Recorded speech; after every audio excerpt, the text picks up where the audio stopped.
first wrestler to be put in a body bag by The Undertaker.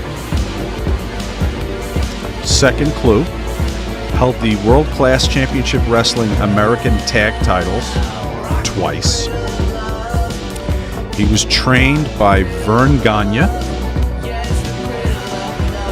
He won his second AWA World Light Heavyweight Championship, there's another clue, by defeating Steve Regal. In 1990, he won the AWA World Light Heavyweight, right? Go figure. Title for the third time. He was jailed in July of 1986 when he was found guilty of sexual misconduct involving a minor. He was convicted of fourth-degree sexual conduct with a minor on January 23rd, 1989, if that first sentence wasn't enough. By the way, 2 of his title runs were after these 2 convictions. Way to go, Vern. And arrested finally on May 27, 2013, and charged with 12 felony counts of criminal sexual conduct for sexually abusing his daughter between June 1999 and June 2011, starting when she was 15 years old. Don't try to take me to a disco. Don't try to take me to a disco. Don't try to take me to a disco. I like that old time of rock and roll. Just take those old records off the shelf. I sit and listen to them by myself. Today's music ain't got the same soul. I'm Rock and Roll Buck Zumhoffe. I drink, and I chase women, and I've got every bad habit almost you can imagine. Buck Zumhoffe was born in Ham Lake, Minnesota, and in his youth saw pro wrestling as his way to stardom. He was trained by the AWA alongside Ricky Steamboat, Scott Irwin, and the Iron Sheik, and Vern saw him as a cornerstone of his lightweight division. Buck would fast rise in popularity with his King of Rock and Roll gimmick, and was probably one of the AWA's most recognizable stars of the time. In the early 70s when Marty O'Neill, now this was not Gene Okerlund, Marty O'Neill was the commentator, and he would interview the guys, and it was maybe about a 2-minute plug right before the show went down. Ladies and gentlemen, if you have what it takes to become a professional wrestler, this kind of stuff. Well, I watched it on television, and then it came to me, I guess. Well, Buck, I don't want to be 50, 60 years old and wake up one day and say, well, why didn't I try? So I think the first attempt was that, I should try this. And because I was an amateur wrestler and in high school, and I actually even tried out for like the early 70s for the Olympics and all that. I didn't make it now, but I was in the trials. And then this idea of, wrestling on television, I didn't know any of that. I'm just presuming that, one day I could wrestle on TV. One day maybe I could travel. One day I could do a lot of things that I couldn't do, at a regular job, if you know what I mean. For 75, I started. 77, I got the rock and roll suit.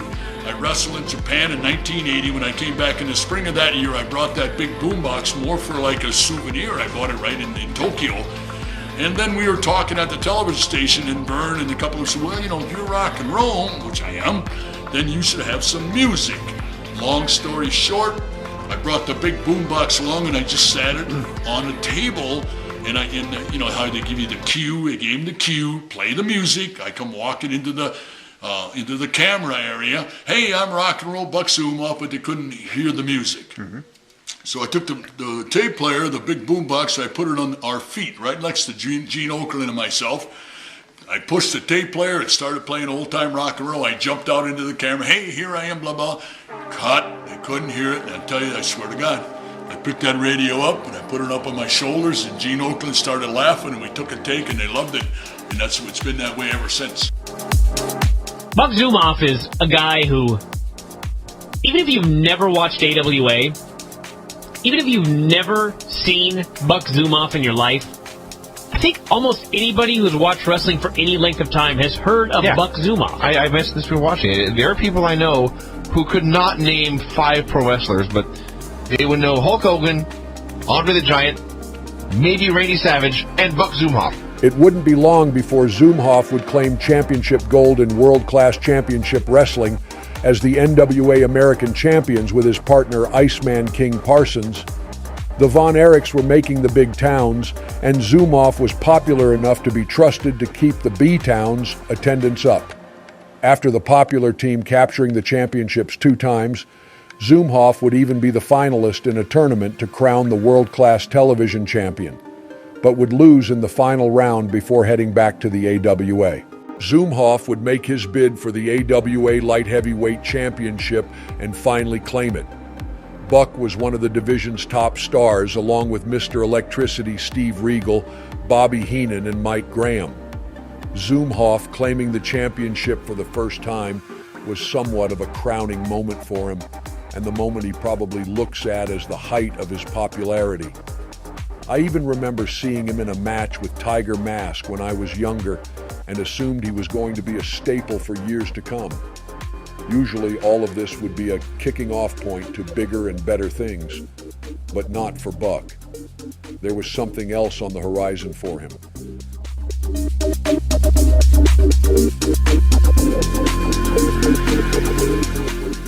It was not long after his first championship win that Buck found himself in legal trouble. For what, you ask? Well, for inappropriate encounters with a minor. Usually this is where I say something to the effect of this being the end of the line for the subject of the video, but that isn't what happened at all. After the jail time, Buck was back in the AWA doing the same gimmick and even went on to win the light heavyweight championship a few more times. If that wasn't enough, Buck was caught a second time and continued to win championships and be featured on television. To add another layer of absurdity to it, the AWA was not the only company to make this mistake. Many territories would have Buck on their roster after this, all the way up to and including the biggest one of them all. Triple H would have his first TV match against Zumhoffe. Zumhoffe was also the first man The Undertaker put in a body bag. For most of us, this spot was way too good for Buck, but for Buck, this was the highest insult. He still felt he was a teenage heartthrob who should be getting a push. To Buck, this was all below him, and he was better than just some guy to do jobs on TV. As insane as it was that he was there at all, he seemed to be the only one who didn't understand why he wasn't being used in more prominent spots. Now, when you moved over to some other areas of wrestling, I understand you were the first one to ever be put in a body bag by The Undertaker. Yeah. Well, I was just, I guess, helping out Vince. They needed somebody to do that. You know, I wrestled Triple H, and I wrestled Undertaker, and that Zumo guy, that big Japanese Samoan guy. Holy buck, is he 400 or 500 pounds, you know. But then back in my day, I tag teamed with Andre the Giant and a lot of other big wrestlers, you know, so it wasn't nothing uncommon for me. I wrestled with really, really big guys in my whole career. This mindset would begin to seemingly materialize into a jealousy he would have of current stars and the business as a whole. When these other guys come along and they're cute and the girls like them and they cheer, yay, yay, yay. Well, the promoters aren't stupid. They say, we're going to get rid of that ugly rock and roll Buck Zumhoffe. We're going to bring these young guys in, and they wear little trunks and they shake their butt, and they're the rock and roll people too now. What do you like to see today, that the current crop of cruiserweights wrestling on the circuit? Who do you like to watch? I don't know who any of them are. What do you mean? What about like Rey Mysterio, or he's the... Never heard of him. Buck would languish in the dying days of the territories and never really embrace the independent wrestling scene. All of these decisions would culminate at the end of the 90s when he would start his own promotion. Don't try to take me to a disco. Don't try to take me to a disco. Don't try to take me to a disco. I like that old time rock and roll. It isn't talked about as much now, but in the 80s, the Minnesota wrestling scene was serious business. Buck knew this. After the AWA was gone, they had many smaller promoters, but there weren't so many that there wasn't enough room for one more. Buck would pick up the pencil and start a promotion with his daughter and a handful of trainees they had. It was called Buck Zumhoffe's Rock and Roll Wrestling because, again, it was still about Buck. Though in this case, his name value in the area may have still had enough power to draw some of the older fans in. This was after the turn of the millennium, and his time in the spotlight was a decade and a half in the rearview mirror at this point, and had been slowed to a crawl due to his arrests. However, Buck was able to travel all over the state putting on his shows and remain a well-respected promoter. During the early 2000s, if you were an indie worker going through Minnesota, you would be recommended Buck's show without anyone batting an eye. Most didn't know of his past, so they took the spots, and Buck's show had a fairly long lifespan. The Vern Gagne Great Gagne School of Wrestling, and he'll be wrestling in one of our earlier matches. And we have this other kid, we call him the Lover Boy. He also graduated. Now these guys are excellent. That's where we have the edge maybe from other wrestling oppositions. Our wrestlers wrestle. They do flying head scissors. They do flying drop kicks. You're going to see that all tonight. We are getting away from other kind of wrestling where they call it wrestling because he kicks them and beats them, runs his head into the post, hits him with a steel table, takes brass knuckles. We don't have any of that. Well, brass knuckles, it's now state law. You can't possess them or it's a felony. It used to be. We stay away from all of that. We're trying to bring traditional wrestling back in the scene. We put on headlocks, as you're going to see tonight. Well, you won't, but the people here are going to see tonight. And we mix it up with our little midget and our lovely ladies. So we make it a full night of one big show with all kinds of stuff going on. The midget will be mixed up with the girls, and the girls are going to be mixed up with the guys, and there's going to be a mixed tag team match. Buck Rock and Roll Zumhoffe is going to have a classic AWA All-Star match also tonight. So for your one ticket, you're seeing 4 or 5 shows wrapped up into one. And I believe in the last 10 years, this is our 9th year, looking at 10 coming up, that our success is because of we bring in classic all-star wrestling and mix it up with a spice of entertainment. That's why we're successful, and of course we thank the hundreds and hundreds and hundreds of people that come and see our show every year. All I'm interested in, this is my business, this is my company. We run R&R Wrestling. We're getting involved with Greg Gagne's, Gagne's Wrestling Academy. Right. You can find it in the internet, and we might merge or may merge later on this year. So it's going to be like Greg Gagne's Wrestling School / camp plus rock and roll wrestling. So the guarantee is once you complete camp, we're not going to be like these other camps that are going around. We're going to teach you how to wrestle, and when you're done, you kick you in the rear end. Right. Once we teach you how to wrestle, then we're going to put you on the road. And then you're going to run all these states. And you're going to be driving and flying and all that just like we did 20 years ago. We're not just going to turn them loose after they go to camp. That's why it's important we're going to work together. And not only are we going to enhance our shows from 150 to 160, we plan on running 250 plus shows a year. And the Wrestling Academy is competitive with the other wrestling schools in the area. Well, you know that Chicago, Harley Race, etc., etc. Oh, I opened a can of worms. Greg Gagne trained WWF wrestlers for a couple of months. Right.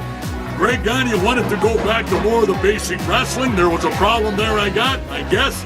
Greg Gagne said, hey, if you guys don't want to learn how to really wrestle, then forget about it.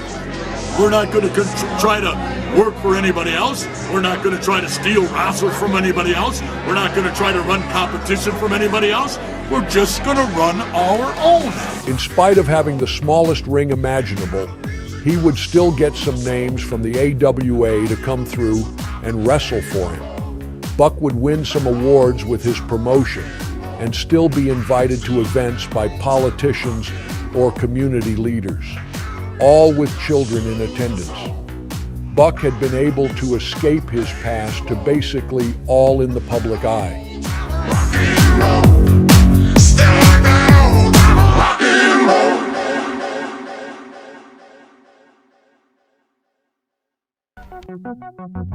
Even though he was in the clear with most people, and that would be a sign for someone in his position to at least try to keep a low profile, That was never Buck's style. As time went on and the standard for indie wrestling changed, Buck didn't change with it and would soon begin to not be seen as the respected promoter he believed himself to be. The times were changing, and though most didn't know of Buck's past, he would begin to do things in the present that would change how he was seen to the Minnesota wrestling community. There is no better example than what he did when he saw another wrestling promotion getting an award at a fundraiser for a sick child.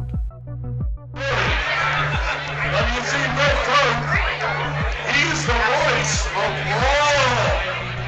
all the wrestling in Minnesota, North Dakota, and South Dakota. But Red Cart, sometimes it's not his fault. He forgets that there's 3 or 4 really good, including these guys.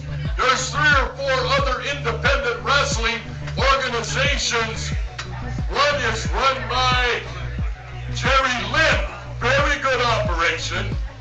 One is run by Tony DiNucci, also a very good operation, and of course their operation.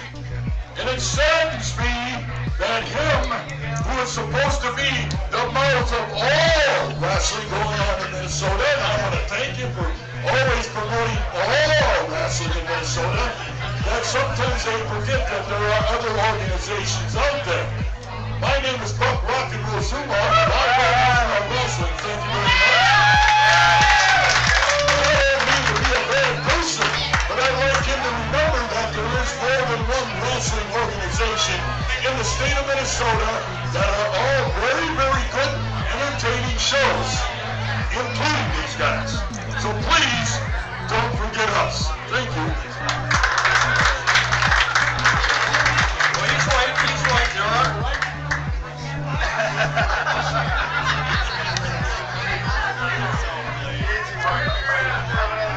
Coming up May 11th at Roosevelt Middle School in Blaine, Minnesota, a benefit for Gavin Pearson, a 7-year-old little boy who is suffering from a brain tumor. This is a big event where wrestlers are donating their time. Yeah, this is probably something Buck wasn't aware of, but it's a fundraiser for a 7-year-old boy who has a... That's right, and I really appreciate that. And we do fundraisers all over the United States. As a matter of fact, I sent a dozen pictures to Chicago, Illinois, for a little fellow that has got a sickness, and then we wrapped them up, our pictures at this contest. I'm sorry, I apologize, but I've had it with these guys, always bragging about themselves and leaving everybody else out of the picture. Thank you. Thank you, rock and roll. All the superstars of AWA for everything. This event began to shed a light on what was an aging monster that had been lurking unnoticed for a long time.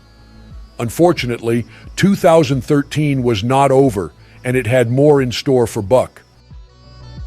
Zumhoffe had been lucky for a long time to escape his past, but in late 2013, it would come to light that Buck had been taking advantage of his daughter since she was only 14 years of age. He's just not a very bright guy.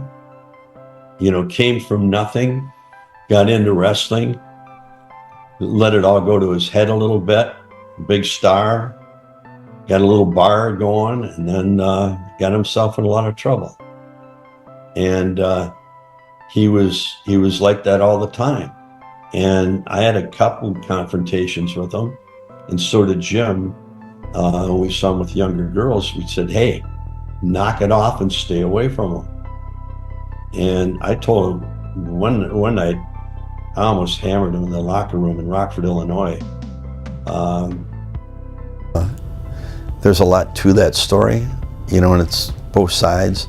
If what came out really happened, he deserves to be there. I'd done some things for Buck for a long time, and way back, we did one in Mankato, Minnesota, a little appearance. Jim and I went down there, and when we came out, Jim said to me, geez, I hope, she was like 15 or 16, I hope Buck isn't doing something with his daughter. I said, what makes you think that? And just watching them and some of the things she said tonight, and I never, it went by me. And then a couple other times, the last time before that happened, I had made an appearance for him, and we had to drive back. We stayed at his house because we were going to another appearance, and she rode with me, and I could tell something was really bugging her. Huh. And she never did tell me until one night she called me on the phone and said, I can't stand it anymore. This is his daughter. Right. And I said, well, if that's what really happened, you know, you got to get away from him, dear. Zumhoffe's arrest was a spectacle in the wrestling world, but most didn't know he was released on bail. Minnesota radio KWLM had J.P. Kohler report on the trial proceedings. Whenever I could find the time, I spent a few hours listening to the testimony at the county courthouse in Wilmer. It was a little unnerving that a guy charged with serious crimes and who used to be paid to hurl 250-pound men out of wrestling rings was free on bail, unguarded, and mingling with the courtroom and courthouse crowd during breaks. I hoped he wouldn't figure out who I was and decided he didn't like the stories I was airing and try a new chokehold on me. Zumhoffe is a huge guy, less than 6 feet tall, but still muscular. He walks with a slight limp, probably from wrestling injuries. Listening to him talk on the stand with his low, gruff wrestler's growl was reminiscent of hearing Saturday morning wrestling interviews with Mean Gene Okerlund. He was often charming while giving testimony with a tendency to ramble and lean forward into the tiny microphone, which often distorted his voice across the courtroom speaker.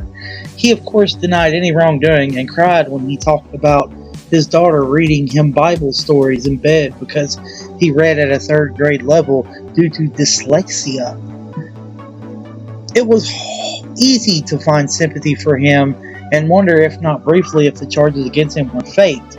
But then I remembered his daughter's testimony from last week, how she never knew him until he sought her out when she was 14.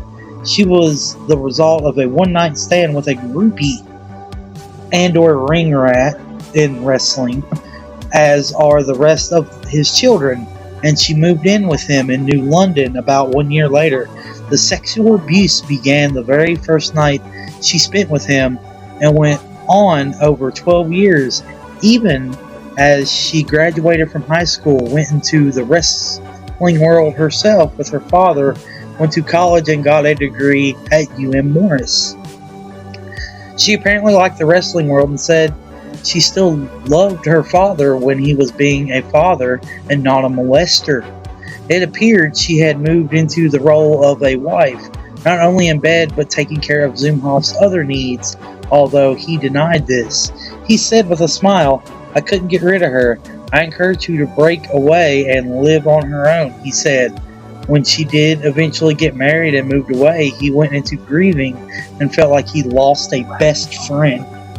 In the end, the jury believed his daughter and everyone else who corroborated her testimony by saying they didn't think their relationship was proper.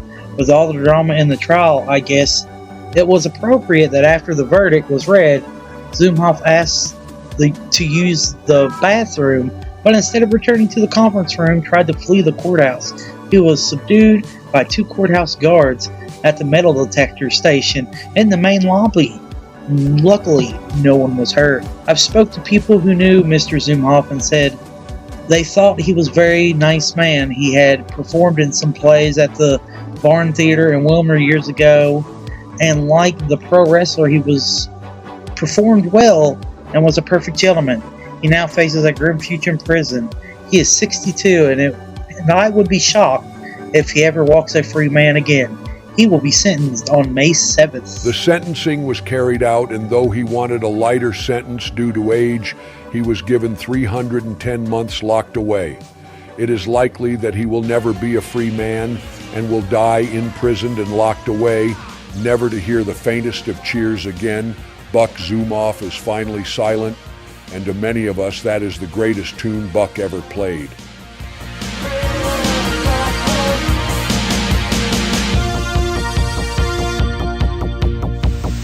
I'm rock and roll Buck Zumhoffe. I drink, and I chase women, and I've got every bad habit almost you can imagine.